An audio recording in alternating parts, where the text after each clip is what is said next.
दुनिया का शायद ही कोई ऐसा घर होगा जहां पर पति पत्नी की कभी आपस में लड़ाई ना हुई हो। दोस्तों, आपस में अक्सर पति पत्नी की लड़ाइयां हो जाया करती हैं, लेकिन कुछ पत्नियां इस लड़ाई को इतना बड़ा रूप दे देती हैं, वो अपने पति अपने बच्चों तक को भी छोड़कर वहां से अपने मायके चली जाती हैं। दोस्तों, आज की कहानी जो मैं आपको बताने जा रहा हूं, इसमें भी अपनी माँ और अपने भाई के कहने से एक पत्नी अपने पति को अपने बच्चों को लेकर अपने मायके में चली जाती है। वहाँ कुछ ही दिन रहती है, कुछ ही दिन में उसे महसूस हो जाता है कि वाकई में ही पति का घर क्या होता है, मायका क्या होता है।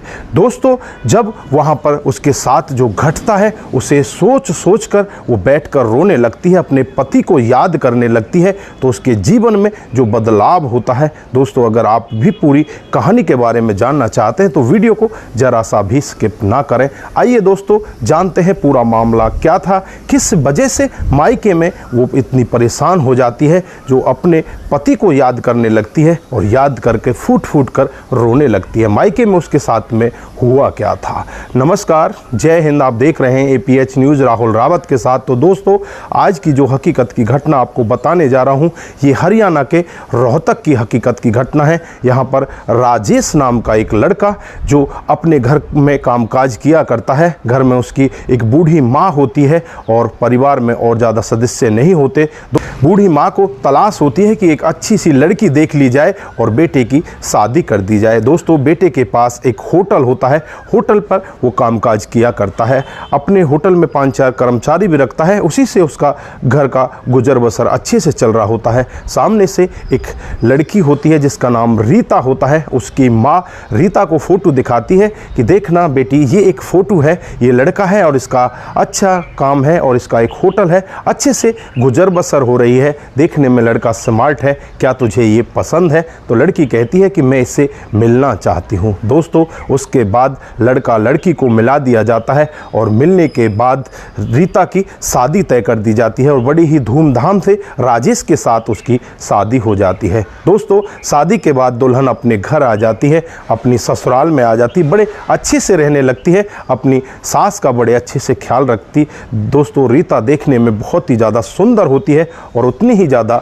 सुशील भी होती है, घर का बड़े अच्छे से ख्याल रखा करती। दोस्तों, धीरे धीरे ऐसे ही टाइम बीतता है, लगभग 1 साल का समय बीत जाता है और अब रीता लगभग 7 महीने की गर्भवती हो जाती है। दोस्तों, इधर यहाँ पर जो रीता का भाई होता है उसकी शादी तय हो जाती है। रीता का भाई रीता को लेने के लिए आता है और कहता है कि रीता को हमारे साथ भेज दीजिए। यहाँ पर जो रीता का पति होता है राजेश, उनसे मना करता है कि डॉक्टर ने मना किया है कि इसे ज़्यादा चलना फिरना नहीं है, अगर ये ज़्यादा चलेगी फिरेगी तो इसको दिक्कत हो सकती है, हमारे बच्चे को दिक्कत हो सकती है। लेकिन यहाँ पर भाई नहीं मानता। भाई कहता है कि क्या तुमने इसको मोल थोड़ी खरीद लिया है, मैं अपनी बहन को अपने साथ लेकर जाऊँगा। दोस्तों, उसके बाद भाई अपनी बहन को लेकर जाता है। रीता भी यहाँ पर बहुत ज़्यादा दुखी होती है, वो यही चाहती थी कि मैं अपने भाई की शादी में जाऊँ। दोस्तों, यहाँ पर जो पति होता है उसे कुछ साड़ियाँ और कुछ गहने और कुछ पैसे दे देता है कि वहाँ पर जाकर तुम और सामान भी खरीद लेना, तुम्हें अपनी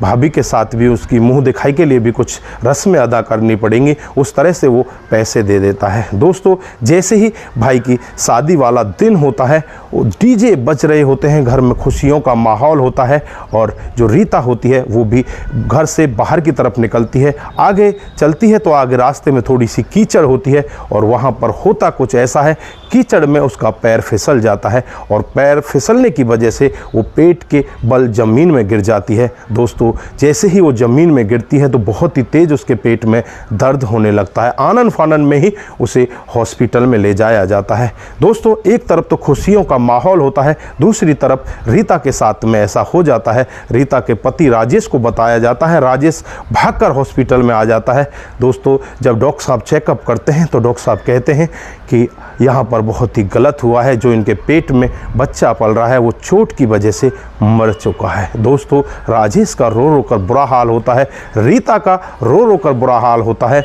यहाँ पर डॉक्टर साहब राजेश को कहते हैं कि जल्द से जल्द ऑपरेशन करना पड़ेगा, नहीं तो यहाँ पर आपकी पत्नी की जान को भी खतरा हो सकता है। तो राजेश यहाँ पर कहता है कि आप जल्दी से जो करना है कर दीजिए, मेरी पत्नी को बचा लीजिए, बच्चे तो और भी हो जाएंगे। दोस्तों उसके बाद यहाँ पर पत्नी का ऑपरेशन हो जाता है। उसके बाद राजेश उसे लेकर अपने घर चला जाता है। यहाँ पर पत्नी राजेश की तरफ देखकर बस यही कहती है कि मुझसे बहुत बड़ी गलती हो गई, मैंने जो आपकी बात नहीं मानी, अगर मैं आपकी बात मान लेती तो आज मेरे साथ में ऐसा नहीं होता। दोस्तों पति भी कहता है कि कोई बात नहीं, जो भगवान की करनी है, जो भगवान की ने हमारे लिए बना कर रखा है वही होगा, आपको इस तरह से परेशान होने की ज़रूरत नहीं है।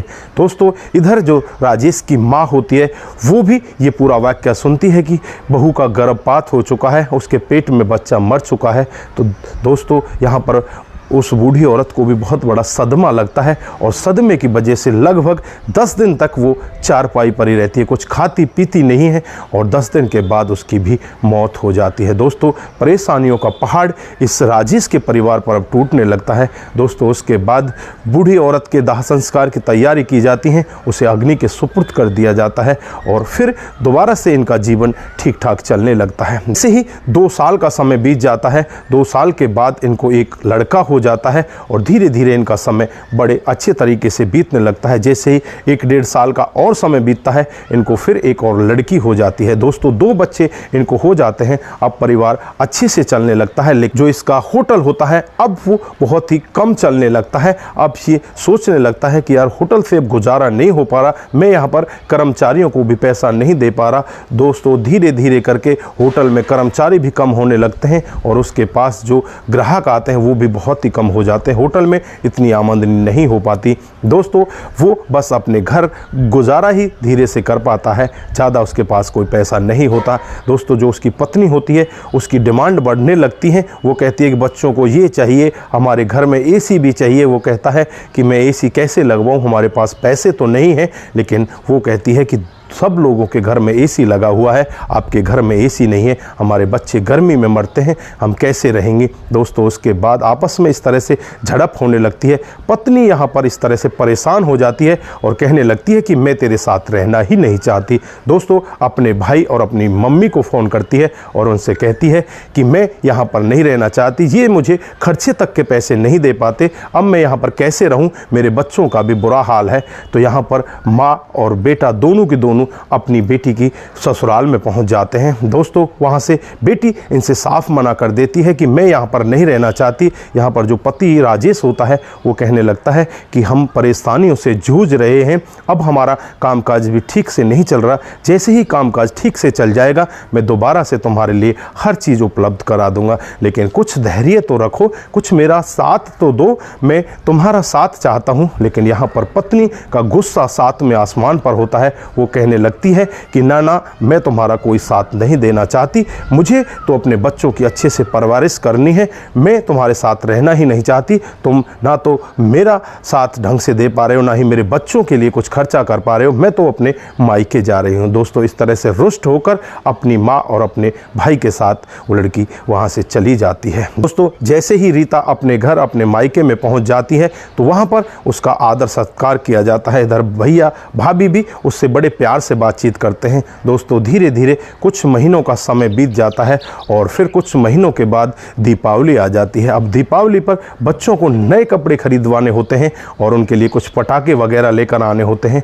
तो यहाँ पर जो रीता होती है अपने भैया भाभी से कहने लगती है कि कुछ पैसे दे दो, इनको कुछ सामान खरीदवा कर लेकर आना है। तो भाभी जो यहाँ पर होती है वो ऐसा जवाब देती है जिसे सुनकर रीता की आंखों में आंसू आ जाते हैं। वो कहती है कि तुमने कौन सा यहाँ पर खजाना दबा कर रखा हुआ है, तुम अगर इतनी ही भली होती तो अपने पति के साथ रहती, यहाँ हमारे पास क्यों आ जाती, तुम यहाँ पर करती ही क्या हो, यहाँ पर फ्री में तुम्हारे बच्चे भी अनाज तोड़ते हैं और तुम भी यहाँ पर अनाज तोड़ती हो। दोस्तों रीता जब ये पूरा वाक्य सुनती है तो बस अपने पति को याद करके फूट फूट के रोने लगती है। उसकी सारी समझ में आ जाती है कि वाकई में ही जो अपना घर होता है अपने पति का घर होता है।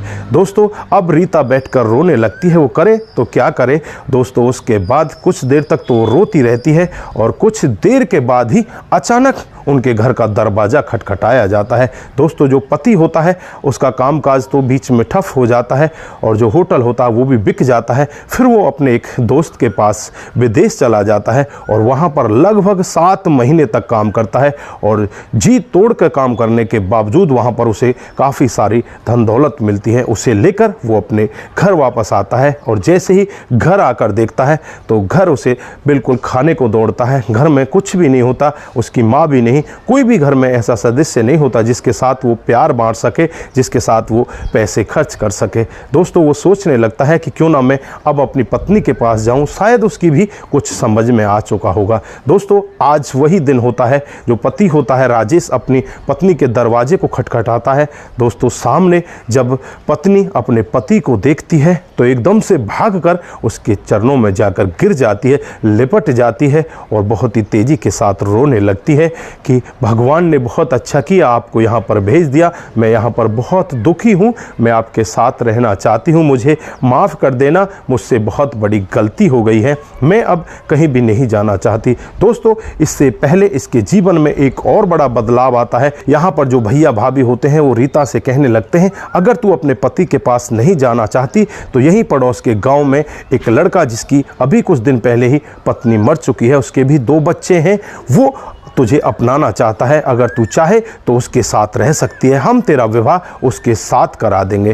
वो भी इससे छुटकारा पाना चाहते थे और दीपावली पर आकर तो उन्होंने ऐसा वाक्य उसके साथ में किया जिसे सुनकर बस उसके कान ही फटने वाले थे। दोस्तों वो इतनी बुरी तरह से रोती है, अपने पति के पैरों में लिपट जाती है और कहने लगती है कि आप जैसे मुझे रखोगे मैं आपके साथ रहना चाहती हूँ, मैं कभी भी आपसे जुदा नहीं होना चाहती। यहाँ पर तो मुझे एक एक टुकड़े के लिए मोहताज होना पड़ रहा है, वहाँ तो मैं अपने हक के साथ ये तो कह सकती थी कि मुझे ये चाहिए, लेकिन यहाँ तो मेरा ऐसा हक भी नहीं है। भैया भाभी ने मुझे सारा सबक सिखा दिया। दोस्तों उसके बाद जो पति होता है उसे उठाता है और अपने सीने से लगाता है और उससे कहता है कि कोई बात नहीं, अब आप खड़ी हो जाओ और मेरे साथ मेरे घर पर चलो। दोस्तों उसके बाद दोनों बच्चे तैयार हो जाते हैं और यहाँ पर रीता तैयार हो जाती है। माँ कहती है कि तू बेटा क्या कर रही है, तू उसी घर में जाना चाहती है? तो ये अपनी माँ से एक ही शब्द कहती है कि माँ मैंने ये घर भी देख लिया और मैंने वो घर भी देख लिया, मेरा तो वही घर है, ये मेरा घर नहीं है। यहाँ पर भैया भाभी जब मेरे से इस तरह से कह रहे थे तो आपके मुंह से एक शब्द भी नहीं निकला, आप यहीं पर बैठकर चुपचाप पूरा वाक्य सुन रही थी। तो दोस्तों यहाँ पर माँ कहने लगती है कि बेटा मुझसे गलती हो गई, लेकिन असलियत में ही अपना जो घर होता है वो अपने पति का घर होता है। आप जा रही हो मुझे बड़ी खुशी है, बस मैं तो इसलिए कहना चाहती हूँ कहीं दोबारा तुम वापस यहाँ ना आ जाओ। तो दोस्तों यहाँ पर जो बेटी होती है भागकर अपनी माँ के गले लग जाती है और कहने लगती है कि माँ मुझे सबक मिल चुका है, बस मैं अब अपने पति के साथ ही रहूँगी। दोस्तों उसके बाद वो अपने पति और बच्चों के साथ बड़े आराम से रहने लगती है। दोस्तों आज भी उनका जीवन बड़े प्यार पूर्वक कट रहा है। तो दोस्तों ऐसी छोटी छोटी लड़ाइयाँ हर घर में हो जाती हैं, लेकिन ऐसी छोटी लड़ाइयों की वजह से अगर घर बिगड़ जाते हैं तो बहुत बड़ी बात होती है। दोस्तों ऐसी छोटी छोटी बातों से अपने घर को कभी भी ना बिगड़ने दें। अगर पत्नी का जो सच्चा और अपना जो खुद का घर होता है वो उसके पति का घर होता है, ना कि उसका मायका होता है। दोस्तों मायके में इसी तरह से उसके साथ व्यवहार होता है जैसे रीता के साथ में उसके भैया भाभी ने किया, और यहाँ पर इस तरह से उसके दिल को ठेस पहुँचती है, उसको पुराने दिन याद आ जाते हैं, अपने पति की याद आने लगती है और याद आकर वो फूट फूट कर रोने लगती है।